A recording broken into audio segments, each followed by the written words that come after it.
Hi மக்களே, கொஞ்ச நாளாக எந்த வீடியோவுமே போடல. இன்றைக்கி திருக்குறள் பற்றி சொல்லலாம் அப்படின்னு ஒரு ஐடியாவில் இருக்கேன். ஒரு ஆச்சரியப்படக்கூடிய ஒரு திருக்குறள் ஒன்று இருக்குது. என்னென்னா, ஐன்ஸ்டீன் அவருடைய ஆயுட்காலம் முடிகிற நேரத்தில் ஒரு 3 விஷயத்தை ரிசர்ச் பண்ணாராம். அது என்னென்னா டைம், ஸ்பேஸ் அண்ட் ஆக்ஷன்.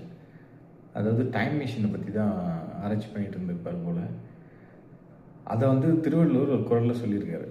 என்னென்னா, ஞாலம் கருதினும் கைகூடும், காலம் கருதி இடத்தார் செயின் அப்படின்னு சொல்லிட்டு. அதாவது இந்த வேர்ல்டே உனக்கு வேணும்னு நினச்சனாலும் அது உனக்கு கை கூட்டிடும். எப்பன்னா, காலம், டைம், கருதிய இடம், செயல், ஆக்ஷன். ஞாலம் கருதினும் கைகூடும், காலம் கருதி இடத்தார் செயின். சரியான நேரத்தில் சரியான இடத்துல சரியான ஆக்ஷனை செஞ்சால் எதாக இருந்தாலும் கை கூடிடும் அப்படின்னு திருக்குறளில் சொல்லியிருக்காரு. நம்ம ஐன்ஸ்டீன்லாம் அவங்க தாத்தா பிறக்கிறதுக்கு முன்னாடியே, நம்ம திருவள்ளுவர் 2000 வருஷத்துக்கு முன்னாடியே இந்த டைம், ஸ்பேஸ் அண்ட் ஆக்ஷனை பற்றி சொல்லியிருக்காரு. இதை பற்றி நீங்கள் என்ன நினைக்கிறீங்கன்றதை கமெண்ட்டில் சொல்லுங்கள். பாய்.